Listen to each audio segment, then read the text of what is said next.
Hello friends, स्वागत है एक बार फिर से लेटेस्ट अपडेट और नई जानकारी के साथ VIIC में। और मैं अमित कुमार सोनी हार्दिक हार्दिक अभिनंदन करता हूं, स्वागत करता हूं। दोस्तों, चैनल पर नए हैं और अभी तक सब्सक्राइब नहीं किया है तो उस चैनल को सबसे पहले सब्सक्राइब करें। लेटेस्ट अपडेट के लिए शेयर करें वीडियो को और पसंद आता है तो लाइक करें।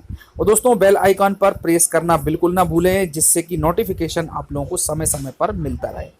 दोस्तों, आज भी मैं एक बहुत ही महत्वपूर्ण विषय लेकर के आया हूं, जो कि आगामी शिक्षक भर्ती परीक्षा वर्ग 1 और 2 का जो वेरिफिकेशन स्टार्ट होने वाला है और पिछली बार जो वेरिफिकेशन हुआ था उसमें से बाहर कर दिया गया था वेरिफिकेशन से। और वो है दोस्तों एलाइड सब्जेक्ट से मास्टर डिग्री करने वाले विद्यार्थियों का, अभ्यर्थियों का चयनित होने के बावजूद भी। तो दोस्तों, यहाँ पर मध्य प्रदेश में तो रूल्स इन्होंने अपने हिसाब से बना रखे हैं। यहाँ की शिक्षा समिति इन एलाइड सब्जेक्ट को मान्य नहीं कर रही है, लेकिन मध्य प्रदेश के अलावा पूरे भारत के कई प्रदेश ऐसे हैं जहाँ पर एलाइड सब्जेक्ट को मान्यता दी गई है।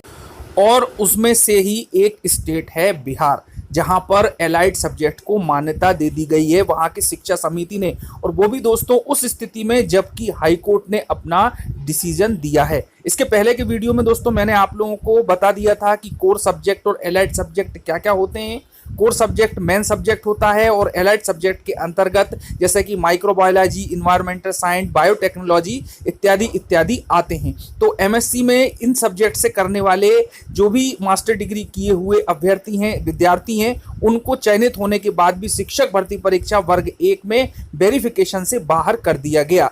और दोस्तों, इसके पहले भी हाई कोर्ट में गए हैं और याचिकाएं दी हैं और एप्लीकेशंस भी लिखी हुई हैं। दोस्तों, एक पेपर में भी काफ़ी कुछ आया था, न्यूज़ चैनल्स पे भी आया था कि एलाइड सब्जेक्टों को बाहर कर दिया गया है, जैसा कि आप सब ये देख पा रहे हैं।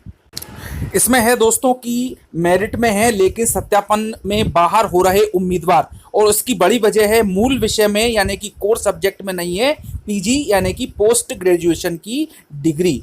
तो दोस्तों, इसके संबंध में काफ़ी पहले एक अभ्यर्थी ने एप्लीकेशन भी लिखी थी प्रकाश जावड़ेकर जी को, तो वो मैं आप लोगों को बता देता हूं। और उसके बाद में किन कंडीशंस पर अप्लाइड सब्जेक्ट को मान्यता दी जा सकती है, क्योंकि उसके लिए भी काफ़ी कुछ प्रयास करना पड़ेगा, काफ़ी कन्विंस करना पड़ेगा शिक्षा समिति को। साथ ही पटना के जो हाई कोर्ट है और उन्होंने डिसीजन दिया था एलाइड सब्जेक्ट की मान्यता का, तो उसके बारे में भी रेफरेंस देना पड़ेगा। यदि आगामी यानी आने वाले समय में यदि इस प्रकार की कोई घटना घटित होती है कि वेरिफिकेशन से बाहर कर दिया जाता है, तो दोस्तों सबसे पहले मैं आप लोगों को लेटर बता देता हूं, फिर 1 बाय 1 हम इसके संबंध में बात करते हैं। देखिए दोस्तों, इसमें जो है लेटर लिखा था Shri Prakash Javadekar ji, the union minister for human resources development, government of India. Subject था regarding eligibility criteria and recruitment system for the post of lecturer assistant professor in life science. अब इसमें जो मेन मैटर है दोस्तों वो है कि respected sir, I would like to draw your attention to several issues regarding eligibility criteria for appointment of faculty in universities, central and state in the stream of life science. There are discrepancies in subject wise appointment of faculties in different state and central universities. It has been happening in Madhya Pradesh, Uttar Pradesh, Rajasthan, etc., where students of allied subject of life science are not eligible for the post of assistant professor in life science. The UGC या education system offers many allied है ना subjects of natural science, example life science, physics and chemistry and humanities to promote applied aspects of higher education and research. Life science cover various subjects such as life science, biotechnology, medical biotechnology, industrial biotechnology, bioinformatics, environmental biotechnology, biochemistry, molecular biology, microbiology, neuroscience, genetics, etc. तो दोस्तों, ये एक letter लिखा था प्रकाश जावड़ेकर जी को students ने, और इसमें मध्य प्रदेश भी आपने देखा कि इंक्लूड है। तो दोस्तों, एलाइड सब्जेक्ट को मान्यता के लिए काफ़ी कुछ प्रयास किए जा रहे हैं। अब दोस्तों, यहाँ पर तो मान्य नहीं किया जा रहा, लेकिन बिहार में इसको मान्य कर लिया गया है। तो वो भी मैं आप लोगों को बता देता हूँ कि किस प्रकार से मान्य हुआ है, तो उसकी भी एक जानकारी है, एक न्यूज़ है। देखिए दोस्तों, इसमें है कि पटना देख सकते हैं आप, बिहार प्रदेश के सभी 13 विश्वविद्यालयों में प्रस्तावित असिस्टेंट प्रोफेसर के पदों पर नियुक्ति के लिए सभी मुख्य विषयों से संबंधित एलाइड विषयों के डिग्री धारक भी आवेदन कर सकेंगे। आवेदन मुख्य विषयों के तहत किए जा सकेंगे। विषय विशेषज्ञों की समिति ने इस आशय की रिपोर्ट हाल ही में बिहार राज्य विश्वविद्यालय सेवा आयोग को भेजी है, जिसे आयोग ने मंजूर कर लिया है और अब इस प्रस्ताव को शिक्षा विभाग को भेज दिया गया है। उल्लेखनीय है कि एलाइड विषयों को मान्यता देने के लिए बिहार विश्वविद्यालय सेवा आयोग ने प्रदेश के जाने माने विषय विशेषज्ञों की समिति बनाई थी। इस समिति की अनुशंसा पर ही एलाइड विषयों को मंजूरी दी गई है। विश्वविद्यालय सेवा आयोग ने असिस्टेंट प्रोफेसरों की नियुक्ति के लिए तैयारी लगभग पूरी कर ली है। उसने पोर्टल तैयार कर लिया है। पोर्टल में सभी कंटेंट फीड कर दिए हैं जो आवेदन प्रपत्र से संबंधित होते हैं।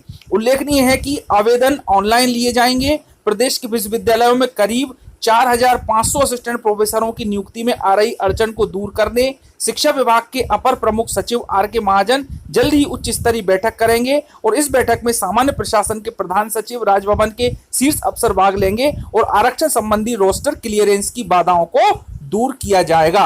और दोस्तों, इस प्रकार से जो पटना में बिहार में 4,500 असिस्टेंट प्रोफेसर की भर्ती का रास्ता साफ हुआ था और वो भी हाईकोर्ट के डिसीजन के बाद में ये समिति बनाई गई थी और उसने फैसला किया था। जब दोस्तों वहां पर हो सकता है तो हमारे यहाँ क्यों नहीं। तो दोस्तों अब मैं आपको बात बता देता हूं कि इसमें क्या कंडीशन हो सकती है वैलिडिटी की, जिससे आप कन्विंस कर सकते हैं यदि इसी प्रकार की कोई भी आपके साथ में वेरिफिकेशन से बाहर होने की प्रोसेस होती है तो आइए दोस्तों, जैसा कि आप ये देख पा रहे हैं कि वैलिडिटी एलाइड सब्जेक्ट की क्या हो सकती है। देखिए दोस्तों, 10+2 अंडर ग्रेजुएट यानी यूजी, पोस्ट ग्रेजुएट यानी पीजी।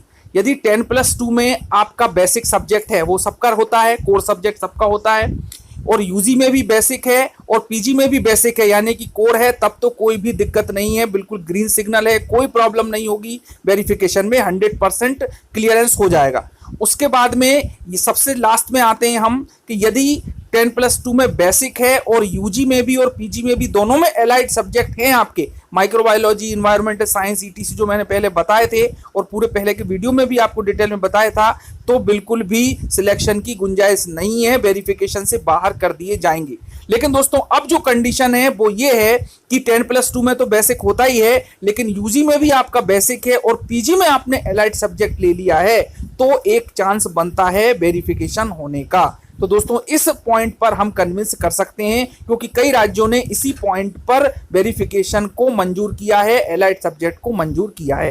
तो दोस्तों आप लोगों को मैंने सभी कंडीशन बता दी। अब आप देख लें कि आप किस स्थिति में आते हैं, उसी स्थिति में आप जो है वेरिफिकेशन की प्रोसेस को आगे सॉल्व कर पाएंगे। अब दोस्तों हमारा जो मैटर है वो स्कूल शिक्षा विभाग का है। तो दोस्तों जब विश्वविद्यालय में इसको मान्य कर लिया गया है तो इनको विद्यालयों में क्यों मान्य नहीं किया जा रहा, ये भी एक सोचने का विषय है। तो दोस्तों आप सब ये रेफरेंस लगा सकते हैं कि यूनिवर्सिटी ने मान किया है तो स्कूल शिक्षा विभाग में भी मान्य होना चाहिए और इस प्रकार से निश्चित रूप से इसका कुछ ना कुछ प्रॉफिट जरूर होगा, फायदा जरूर मिलेगा। तो दोस्तों बेस्ट ऑफ लक और वीडियो को शेयर जरूर कर दें, पसंद आता है तो लाइक करें, चैनल को सब्सक्राइब करना बिल्कुल ना भूलें दोस्तों। धन्यवाद, जय हिंद। मिलते हैं नई जानकारी के साथ नई वीडियो में। जय हिंद।